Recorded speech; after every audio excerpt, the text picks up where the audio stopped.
Halo GID, seperti biasa sebelum mulai videonya buat kalian yang sudah dukung channel Min selama ini, terima kasih banyak.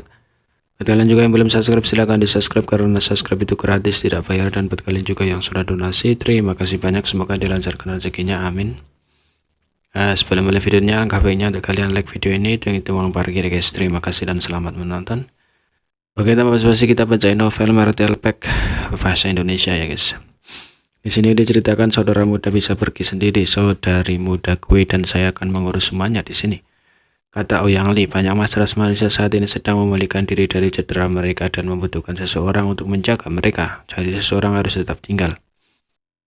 Karena Yang Kai punya beberapa ide, dia secara alami membiarkannya. Jika dia benar-benar dapat menemukan pil yang diambil oleh Chaos Spirit King, itu akan menjadi hal yang baik. Yang Kai mengangguk, kalau begitu aku akan pergi. Mengatakan demikian, Yang Kai tidak berhenti dan mengambil langkah maju. Prinsip ruangnya berfluktuasi liar saat sosoknya menghilang. Faktanya luka-lukanya belum sepenuhnya sembuh. Yang Kai tidak ingin membuang waktu yang tersisa untuk penyembuhan. Belum lagi cedera ringan ini bukan masalah besar baginya. Sekarang dia adalah masuk rode ke-9.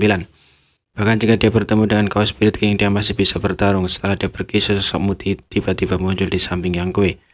Itu tidak lain adalah Yang Kiao yang berpura-pura sembuh. Wajah Yang Kiao sedikit pucat. Dia telah menghabiskan banyak energi dalam pertempuran sebelumnya.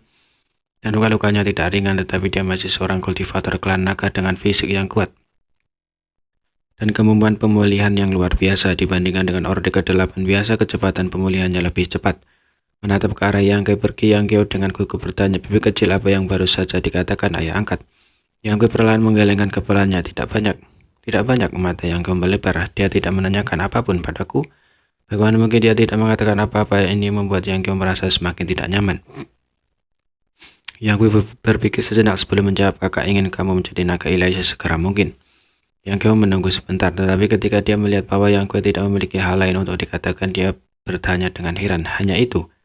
Yang Kui mau tidak mau melolotinya, "Apalagi yang ingin kamu dengar?" "Itu saja." Yang Kui tidak bisa membantu mengangkatkan kening. Mungkinkah ayah angkatnya tidak tahu apa-apa? Mustahil. Old Fang adalah klon ayah angkatnya. Dan sekarang ketika tubuhnya telah bergabung, ayah angkatnya harus tahu skalanya. Seharusnya tidak demikian. Yang Kai memasang ekspresi tertekan dan berpikir sejenak sebelum matanya tiba-tiba menyala dan dia tertawa. "Aku mengerti." Yang Kai memiringkan kepalanya untuk menatapnya dan ekspresinya tercengang. "Apa yang kamu mengerti?" Yang Kai berteriak ke arah ayah. Yang Kai pergi. "Jangan khawatir ayah angkat, hari ini aku naik ke alam naga ilahi akan menjadi hari aku pergi keluarga yang untuk meminta tangan Yang Kai menikah." Wajah Yang Kai memerah saat dia menginjak kakinya. "Apa yang kamu bicarakan?" Ouyang Li juga tidak bisa menahan kepalanya untuk melihat Yang Kai dengan terkejut sebelum berbalik untuk melihat Yang Kai, sepertinya memahami sesuatu. Wajah Yang Kai menjadi lebih merah saat dia menatap tajam pada Yang Kai sebelum berbalik dan pergi. Yang Kai memandang Ouyang Li dengan polos. "Apakah saya mengatakan sesuatu yang salah? Apakah Yang Kai tidak bermaksud seperti itu?" Ouyang Li tertawa terbahak-bahak. "Itu benar, itu Yang Kai maksud. Kau anak nakal, kau benar-benar tahu apa yang dia bicarakan. Wanita mudah malu, jadi kenapa kamu tidak mengejarnya?" "Aduh," Yang Kai tiba-tiba sadar dan membungkuk kepada Ouyang Li sebelum mengejar Yang Kai. Menatap ke atas, Ouyang Li tidak bisa menahan diri untuk mengangguk. Muda dan kuat, berdarah panas dan pantang menyerah. Bagus, sangat bagus. Dia tidak bisa tidak memikirkan kembali ketika dia masih muda. Pada saat itu dia sepertinya berani bertindak seperti ini, melakukan apapun yang dia inginkan. Tidak peduli bagaimana orang lain memandangnya. Memutar kepalanya, Ouyang Li melihat sosok berjalan dari kehampaan. Ketika dia mendekat, Ouyang Li mengukurnya. "Kamu baru saja menerobos, tidakkah kamu perlu menstabilkan pondasimu?" Yang Sang menggelengkan kepalanya dan berkata, "Tidak ada waktu. Jika saya terus menstabilkannya, tunggu semesta akan segera ditutup." Memutar kepalanya untuk melihat ke arah Yang Kiao dan Yang Kui ditinggalkan, dia bertanya dengan bingung apa yang terjadi. Ouyang Li sekarang menjadi bersemangat dan menjelaskan apa yang dia lihat dan dengar. Yang Sang mengangguk mengerti. Karena mereka memiliki perasaan satu sama lain, ikuti saja. Ini tidak seperti mereka terkait dengan darah. Untuk hubungannya dengan Yang Kai, apa bedanya? Saya yakin saudara muda yang tidak akan keberatan. Ouyang Li mengangguk. "Itu benar, kita para kultivator tidak memiliki begitu banyak kebiasaan duniawi." Dan bocah kecil Yang Kai tampaknya tidak peduli dengan masalah ini. Sambil mendesah, dia melanjutkan, "Apalagi jika ras manusia tidak menang kali ini. Aku khawatir mereka tidak akan memiliki masa depan, jadi mereka bertindak sekarang, mereka tidak akan menyesal." Yang Sang mengangguk dan tidak mengatakan apa-apa lagi tentang masalah ini. Sebaliknya kita berkata, "Aku akan membunuh musuh, jadi aku harus merepotkanmu di sini." Mengatakan demikian, dia berubah menjadi seberkas cahaya dan pergi, tidak peduli apakah Ouyang Li setuju atau tidak. Rahang Aoyang Li terengah-engah, tidak menyangka Qiang Shang akan melakukan hal seperti itu. Pada saat dia ingin menghentikannya, dia sudah terlambat, jadi dia tidak bisa menahan diri untuk tidak berteriak. Kepala pasar Qiang, kembalilah. Bagaimana mungkin dia bisa kembali? Aliran cahaya berangsur-angsur menghilang ke kejauhan, seolah-olah tidak mendengar apa-apa.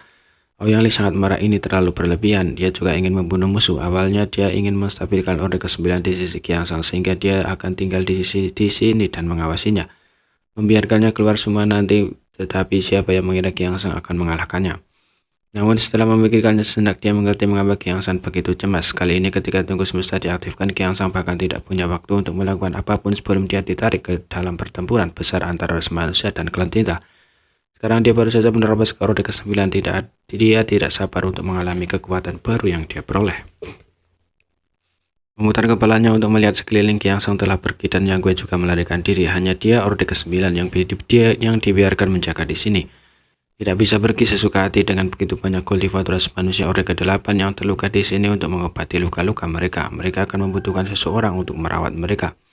Betapa hidup yang menyedihkan, Aoyang Li mengutuk dalam hatinya. Ketika tunggu semesta ditutup, dia pasti akan menemukan kepala besar Qiang dan menyelesaikan skor. Meskipun pertarungan besar ras manusia dan klan tinta telah berakhir dengan kemenangan ras manusia, itu masih jauh dari selesai. Belum lagi jumlah massa klan tinta yang telah memasuki tunggu semesta tidak terbatas pada yang telah muncul sebelumnya. Banyak dari mereka bahkan berhasil melarikan diri pada saat-saat terakhir.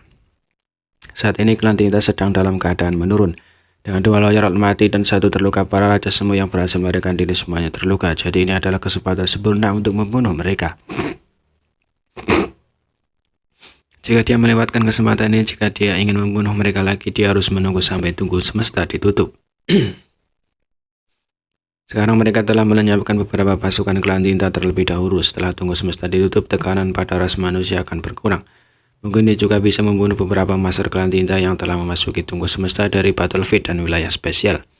Seiring waktu berlalu, lebih banyak master ras manusia mulai pulih, tetapi mereka tidak bertahan lama. Aoyang Li memberitakan mereka untuk mengumpulkan pasukan mereka dan menyebar untuk mencari yang selamat dari klan tinta.